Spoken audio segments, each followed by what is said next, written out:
मित्रों, आज हमारे साथ सुनील थापा जी हैं और आप आए हैं देहरादून से। समस्या ये थी कि इनके काफ़ी सारे दांत ऊपर और नीचे के पाड़िया से या जो भी परेशानी इनको रही उससे जो है निकल गए थे। फ्रंट के दांत बचे थे, वो भी काफ़ी ढीले हो गए थे और जो है ना चबाने खाने में बहुत खासी दिक्कत थी। आपने हमें व्हाट्सएप पर जो हमारे वीडियोज़ में लिखा रहता है, जो व्हाट्सएप नंबर है, काफ़ी लोग 200-250 लोग रोज़ संपर्क करते हैं और उसमें काफ़ी सारे लोग पूरा इंडिया भर से ट्रीटमेंट कराने आते हैं, इम्प्लांट लगवाने आते हैं, कैड-कैम सिस्टम से कैप्स लगवाने आते हैं। तो आपने संपर्क किया और उसमें जो है ना फिर हमने जो है ना आपको बताया कि आपको फुल माउथ इम्प्लांट की ज़रूरत है। जो दांत बचे हैं वो भी काफ़ी ख़राब हैं, तो आप वो अपना माइंड मेकअप करके अपनी पत्नी के साथ आए। हमने इनका एक्सरे किया, बोन स्कैन किया। बोन स्कैन के बिना मालूम नहीं पड़ता है कि आपकी हड्डी वगैरह कितनी है, और वो भी बोन स्कैन ऐसा नहीं कि वो पीडीएफ से, बोन स्कैन प्रॉपर जो है ना सॉफ्टवेयर में जब प्लानिंग करते हैं कि हमको इम्प्लांट, क्योंकि किस तरीके से इम्प्लांट लगाने, अधिकतर लोग ये होते हैं कि उनका जब जो फुल माउथ के खास कर केस होते हैं उनमें हड्डी कहीं कहीं बचती है, कहीं कहीं नहीं बचती। तो ये इम्प्लांट होते हैं, इमीडिएट लोडिंग जो तकनीक है उसमें खासकर इम्प्लांट जो है ना प्रॉपर एंगल से लगाने पड़ते हैं, ढूंढ ढूंढ के हड्डी लगानी पड़ती है, तो वो सॉफ्टवेयर में प्लानिंग होती है। तो आप जो है ना हमारे पास आए, हमने जो है ना बोन स्कैन प्लानिंग की और प्लानिंग करने के बाद में हमने आपको बताया कि आपके जो है ना ऊपर और नीचे के जबड़े में इम्प्लांट लगा करके हम 10 से 14 दिन के अंदर, इनका करीब 10 से 12 दिन में इनका केस हो गया। तो फिर क्या किया, इनके दांत निकाल के इनके इम्प्लांट लगाए ऊपर, जो स्क्रू जैसी संरचना होती है। जो लोग नए हैं चैनल पर, नया वीडियो देख रहे हैं लोग, तो उनको मैं बता दूं, डेंटल इम्प्लांट एक स्क्रू जैसी संरचना होती है जो आपके मसूड़ और हड्डी में लगाई जाती है और लगा करके उनके ऊपर दांत फिक्स किए जाते हैं। जो दांत लगते हैं वो नेचुरल लुक देते हैं और जो है चबाने खाने का भी आनंद आपको तकरीबन जैसा अपना नेचुरल दांत से होता है वैसा देते हैं। तो आपके ऊपर और जबड़े में और नीचे के जबड़े में इम्प्लांट लगाए और इम्प्लांट लगा के फिर नाप होते रहे, ट्रायल्स होते हैं, फिटिंग ट्रायल्स होते हैं, फिर स्माइल के लिए सब ट्रायल करते हैं, फिर बैलेंस बाइट बनाते हैं और उसके बाद में इनके ऊपर और नीचे के दांत जो है इनके 10 से 12 दिन में फिक्स कर दिए। तो अब आपने खाना खा लिया, चबा लिया। काफ़ी समय से प्रॉपर तरीके से खाना नहीं चबा पाते थे, कोई दर्द नहीं है, कोई सूजन नहीं है, किसी तरीके की कोई परेशानी नहीं है। तो अब थापा जी से पूछेंगे कि इधर आना सफल हुआ और जो है ना दांत जो लगे वो कैसे लगे, कोई दर्द पीड़ परेशानी तो नहीं है किसी तरीके की। तो बताइए थापा जी, कैसा रहा एक्सपीरियंस इधर का? बहुत बहुत धन्यवाद सर। मैं सुनील थापा देहरादून से। जैसे आपने बताया था कि मेरे दांतों का कंडीशन बहुत ही ख़राब था, मुझे खुद फील होता था कि मैं कुछ भी चीज़ बाइट नहीं कर सकता था। इवन रोटी खाने में मुझे बहुत परेशानी होती थी। और आगे के तो दांत तो थे ही नहीं, वो तो आप बाद में पहले ही टूट गए थे आने से पहले, है ना। वो बहुत कंडीशन ख़राब था। फिर आपने चेक किया, वो सारा जो CBCT से हुआ तो सारा मेरा प्रोसेस हुआ।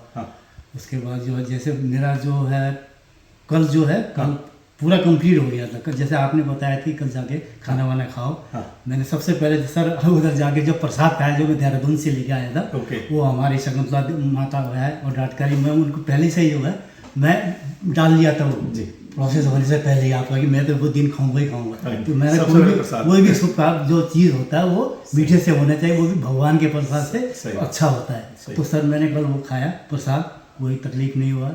फिर हम वाइफ और मैं बैठे कल, फिर जो हमने मिल के रोटी चावल दाल सब कुछ खाया। लेफ्ट में भी से चबाया, राइट से भी चबाया, कोई परेशानी नहीं। सुबह फिर मैंने पपीता खाया, जैसे मैंने आपको बताया। कोई परेशानी नहीं है, कोई परेशानी नहीं है सर। बस कोई सूजन, कोई नहीं सर, कोई सूजन नहीं। इम्प्लांट लगाने में कोई बहुत ज़्यादा तकलीफ हुई हो, दर्द हुआ हो, कुछ घर होटल जा करके फिर कोई बहुत ज़्यादा दर्द हुआ हो, ऐसा कुछ हुआ? नहीं सर, मुझे ऐसा कोई तकलीफ नहीं हो। जैसे आपने बोला था कि सूजन आ जाता सर, जब आपने इम्प्लांट किया था तो मैंने क्या किया था, उसमें जो आइस से वो तो सीखना तो पड़ता ही है, लेकिन नेक्स्ट डे जो है ना सूजन नहीं आया। नहीं, हाँ, ये तो गॉड गिफ्ट है, भगवान की कृपा रही। हाँ सर, किसी का थोड़ा बहुत आता है, तो जब आप यहाँ से जाते हैं तब तक आपका सब सूजन हम उतार देते हैं, मतलब कुछ होता नहीं। आता भी तो सेकंड डे थर्ड डे आएगा थोड़ा बहुत, वो धीरे धीरे चला जाता है, क्योंकि सबके बोन का रेस्पॉन्स अलग अलग होता है, ठीक है। और कुछ लोग जैसे डायबिटिक हैं तो उनमें कुछ ऐसा, या जो है ना कुछ लोगों के अलग अलग जैसे परेशानियां हैं, हेल्थ प्रॉब्लम है, तो उसकी वजह से अलग अलग थोड़ा रेस्पॉन्स आता है। लेकिन कोई बहुत तीव्र दर्द होना या कोई बहुत ज्यादा सूजन आना, ऐसी स्थिति नहीं आती है किसी तरीके से। जितने और भी लोग जो करा रहे हैं ट्रीटमेंट, वो सब आपके साथ में और भी फुल माउथ के केस चल रहे हैं, वो सब आराम से जो है ना घूम रहे हैं। कोई ऐसा किसी का कोई बहुत ज़्यादा सूजन या दर्द या तकलीफ में ऐसा कोई है नहीं। तो मैं एक चीज़ कहूँगा सर, मैं यूट्यूब के थ्रू देखा, इम्प्लांट तो खैर करते हैं, लेकिन सबसे बड़ी बात ये है कि डॉक्टर एक दिन में या एक महीने में करते कितने हैं, जितना केसेस ज़्यादा आएगा हाँ। उनका हाथ सेट होगा। जी। किसी भी फील्ड में हो, जी। डॉक्टर का फील्ड हो, आर्मी हो, एयरफोर्स हो, नेवी हो, किसी भी फील्ड में। आर्मी वाले भी रोज ट्रेनिंग करते हैं, जी। तभी दुश्मन को जी, मारते। बिल्कुल। डॉक्टर भी ऐसे ही, जब तक बिल्कुल प्रैक्टिस ज़्यादा से ज़्यादा नहीं हो तभी जो है ना सर, आपको हर चीज़ सक्सेस होगा। Success हर किसी भी फील्ड में आप चले जाएं, जी। है ना। तो मुझे सर यूट्यूब पे तो- चलो अच्छा लगा। जी। ये जो आपने बोला है ना, ये क्या होता है ना, इसको हम हर वीडियो में बोलते हैं कि एक्सपीरियंस। आपका केस अगर बहुत सिंपल है, आपको ये है कि चलो हड्डी ठीक है और 4 महीने वाली तकनीक पे आप जाना चाहते जी। हैं, आप ठीक ठाक कोई इम्प्लांट के जो डॉक्टर हैं उनसे करा सकते हैं। आपको इमीडिएट लोडिंग कराना है, आपकी हड्डी कमजोर है, कम है, मात्रा में है, और फुल माउथ केस वैसे भी थोड़ा डिफिकल्ट होते हैं, तो उनको कराने के लिए हमेशा एक एक्सपर्ट डॉक्टर को चुने। जो हमारे पास आज जो जर्नी है, वो लाखों इम्प्लांट लगाने के बाद में जो है, ये 20 साल प्रैक्टिस, इम्प्लांट प्रैक्टिस करने के बाद में ये इस स्थिति में हम पहुंचे हैं।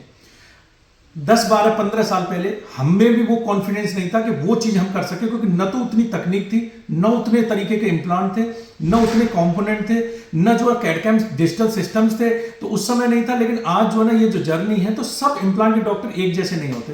किताब लिखी है इम्प्लांट पे, जो काफी सारे देशों में चलती है, इंडिया में काफी जो डेंटिस्ट हैं वो उसको पढ़ते हैं, क्लिनिकल इम्प्लांटोलॉजी आप सर्च कर सकते हैं गूगल पर।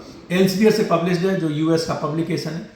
तो बहुत सारे डॉक्टरों को ट्रेनिंग दी है, दुनिया जहान के डॉक्टर बहुत सारी डेवलप कंट्री से, African, Arab country, Australia, America, Europe, सब जगह से डॉक्टर पढ़ने के लिए, ट्रेनिंग के लिए यहाँ आते थे। तो बहुत सारे डॉक्टर को ट्रेनिंग दी है, बहुत सारी लेक्चरिंग की है, बहुत सारी कॉन्फ्रेंसेज में, तो इतना सारा पेपर प्रेजेंट्स किए हैं, तो इतना सारा रिसर्च वर्क और इतना क्लिनिकल वर्क करने के बाद आज ये जो है ना स्थिति आती है। काफ़ी लोग ये सोचते हैं देख करके कि ये तो आसान है, किसी भी डॉक्टर पर हम बैठेंगे और उसको करा लेंगे। नहीं, ये आसान नहीं है, ठीक है। तो आप जो ना, कोई भी जरूरी नहीं हमारे पास आए, लेकिन जब भी आप चुनाव करें तो दांतों का जो इम्प्लांट का डॉक्टर है वो खासकर, क्योंकि इसमें सर्जिकल भी है, प्रोस्थेटिक भी है। कुछ डॉक्टर हैं जो इम्प्लांट अच्छा लगा लेते हैं, दांत उनको उतना अच्छा बनाना नहीं आता, कुछ दांत अच्छा बना लेते हैं, इम्प्लांट सर्जिकल हैंड उतना अच्छा नहीं। दोनों जो कॉम्बिनेशन जहां आपको मिले और जहां आपको लगे कि ये डॉक्टर कॉन्फिडेंट है और जो है ना पेशेंट इनके प्रसन्न है, अच्छे से जो है सब खा रहे हैं, चबा रहे हैं, ठीक है। मैं ये नहीं कहता कि 100% सक्सेस रेट कभी दुनिया में किसी डॉक्टर का नहीं हो सकता। कोई भी बैट्समैन कितना भी अच्छा हो, ये सोचिए कि हर बार सेंचुरी मारेगा, कोई नहीं मार सकता। 1% कहीं ना कहीं हो सकता है, लेकिन अगर कुछ भी दिक्कत है तो वो डॉक्टर इसमें भी एक्सपर्ट हो कि उसको आपको करेक्शन कर सके, आपको दोबारा से ठीक कर सके। नहीं, ये ऐसा नहीं है। हमारे पास काफी सारे पेशेंट आते हैं जो दूसरे डॉक्टर करते हैं, अब वो कहते हैं डॉक्टर साहब ने कर तो दिया, लेकिन कुछ प्रॉब्लम आई तो उनके, अब नहीं, इसको नहीं कर पाता मैंने आपका ये लगा के दे दिया, अब आप बड़े डॉक्टर साहब पे चले जाइए। तो वो नहीं होना चाहिए। तो आपको जो है ना दूसरे के ना भटकना पड़े, तो एक जो है ना हमेशा एक अच्छे डॉक्टर का चुनाव करें। जो आपने बोला है वो बिल्कुल सही है, ये समझ रखना बहुत जरूरी है। तो सर स्माइल बढ़िया हो गई? बहुत बढ़िया सर, हंस के दिखाऊं सर मैं? हाँ बिल्कुल, स्माइल करिए एक बार। और मैडम को अच्छी लगी स्माइल? हाँ बहुत अच्छे, बहुत तो अच्छा। अब काफी समय बाद दोनों लोगों ने एक साथ बैठ के खाना खाया होगा, है ना? हाँ, सब सेम खाना। सबसे पहले तो मैंने ये किया कि मैंने कहा कि दोनों आओ, हाँ। फोटो खींचते हैं पहले। पहले तो हमने फोटो खींचा। हाँ, यादगार हो गया सर ना ये चीज। बिल्कुल सही बात जी, बिल्कुल सही बात। तो यहाँ सर रुकने में या कोई ऐसा कोई दिक्कत नहीं, किसी नहीं, तरीके नहीं, का? नहीं, हमारे पास नहीं, उत्तराखंड से बहुत पेशेंट है जी, ठीक है, हिमाचल से बहुत पेशेंट है, तो हिल से जो है ना काफी पेशेंट आते हैं, देहरादून से काफी लोग करा के गए, पौड़ी गढ़वाल से करा के गए, आपके जो है ना सब जगह से मतलब काफी पेशेंट आते हैं। तो ये है कि आप लोग थोड़ा सीधे सच्चे लोग होते हैं, और जो है अपना ये है कि भाई जैसा है होता है कि डॉक्टर साहब मुझे ये कराना है, और हम टू द पॉइंट अपना बात जो है करते हैं। तो मुझे पसंद है। मेरी पत्नी है वो भी पहाड़ से ही है, पिथौरागढ़ से है, तो एक अलग थोड़ा लगाव भी है। तो आपका जो है, चलिए बहुत बहुत धन्यवाद सर। बहुत बहुत धन्यवाद सर। मैं आपके स्टाफ का भी अप्रिशिएट करना चाहूँगा। उन्होंने बहुत अच्छी तरह से जो कोई भी पेशेंट आता है उनको जो डीलिंग करना है, गुड बिहेवियर, यही चीज़ होता है। यही चीज़ है, यही चीज़ मैं आपका सबको अप्रिशिएट करता हूँ सर इसके लिए। Thank you so much. धन्यवाद जी, आपका बहुत बहुत धन्यवाद। और इस करे इनको कोई ऐसा केयर नहीं है, बस दांतों को ब्रश करना। काफी लोग पूछते हैं कि क्या केयर है, तो ब्रश करना है और दांतों को जो है ना और खाना चबाना है, और दांतों को प्रॉपर जैसे हम नेचुरल दांतों को ब्रश करते हैं ऐसे ही सुबह शाम अपना खाना खाने के बाद ब्रश करना।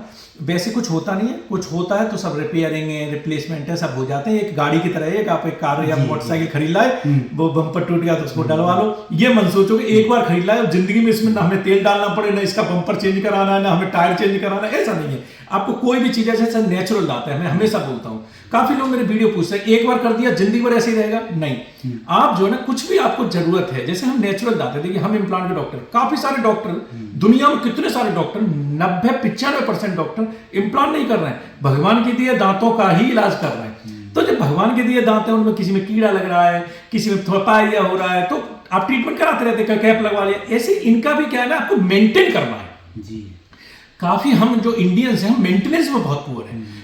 हम सोचते हैं एक बार हम महंगी से महंगी गाड़ी खरीद लाएं, हम जो है ना लाखों की गाड़ी खरीद लाएंगे, लेकिन जो है ना फिर उसकी मेंटेनेंस सर्विस हम सोचेंगे सड़क के किनारे करा लेते हैं जो है इसी से। तो वो ना करें, जो है ना मेंटेनेंस भी प्रॉपर रखें, क्योंकि ये चीज देखिए दांत जो है ना आपके लिए बड़े महत्वपूर्ण है। भगवान के दिए हुए चले गए, डॉक्टर ने फिर से लगा दिए, अब उनको भी प्रॉपर केयर करें, उनको मेंटेन रखें, ठीक है। तो इसी साथ सर, और आपका बहुत बहुत धन्यवाद। और कुछ कहना चाहिए? Thank you so much sir, बहुत बहुत धन्यवाद आपका। चलिए सर, खूब खाइए चबाइए। हाँ सर बिल्कुल, अब तो कल से शुरू हो गया मेरा बिल्कुल मजे के साथ खा रहा हूँ। जो आपने बोला ना सर 3-4 महीने के लिए वो प्रिकॉशन रखना, ज़्यादा हार्डी वो नहीं करूँगा सर, क्योंकि है ना वो चीज़ तो करना ही पड़ेगा। जब इम्प्लांट इंट्रीगेट हो जाते हैं हड्डी से, तो फिर वो और दुगना मजबूत हो जाते हैं, ठीक है। तो तब तक ये है कि अपना दाल रोटी सब्जी चपाती फ्रूट सलाद जो रोजमर्रा का खाना है वो सब अपना खाइए। दूसरा, बाइट कुछ समय में चेंज होती है, जब बाइट जहाँ चबा रहे हैं फिर दूसरी का चबाते हैं, क्योंकि धीरे धीरे जैसे आप जब पुरानी गाड़ी से नई गाड़ी लेते हैं ना, तो थोड़ा सीखने में आपको समय लगता है, थोड़ी लहर आ रही है। तो कोशिश हम ये करते हैं कि जब हमने गाड़ी दूसरी चेंज की, तो हम पुरानी वाली गाड़ी की रफ्तार से एकदम से ना भगाने लग जाए। हम कोशिश करें कि उसको पहले बैलेंस होने दें। हमें सब चीजें सीखनी चाहिए पहले। होता क्या है कभी कि उसमें जो है ना आपकी जो है ना वो जो है ना बाइपर चलना इस वाले से, तो इसमें चल रहा है इससे, तो ये थोड़ा सा कभी कभी एक जो है माइंड पे सेट हो जाना पहले जरूरी है, फिर कोई दिक्कत नहीं, आप चलाइए रफ्तार से चलाइए। तो इसी तरह दांतों का जौ की मसाज जो है ना, जब आपकी जो सेंट्रलाइज हो जाए प्रॉपर तरीके से, आपको एक आदत आ जाए प्रॉपर सेंटर में चबाने की, तब जो है ना फिर आप अपने मन मर्जी के जो खाना है वो सब खाइए। लेकिन ये है कि अपना कुछ चीजें फिर भी अवॉइड करनी चाहिए। बॉटल का ढक्कन खोलना है, कील टेढ़ी करनी है, ये सब चीजें नहीं कि चलो अब तो मजबूत दांत लग गए तो इनसे कुछ भी करना है, वो ना करें। नेचुरल दांतों से जो चबाना चबाते हैं हम लोग, वो सब कुछ आप इनसे चबा खा सकते हो। केयर भी नेचुरल दांतों की तरह, और जो है चबाना खाना भी नेचुरल दांतों की तरह, ठीक है। ठीक है सर, धन्यवाद आपका। खूब खाइए चबाइए, मस्त रहिए।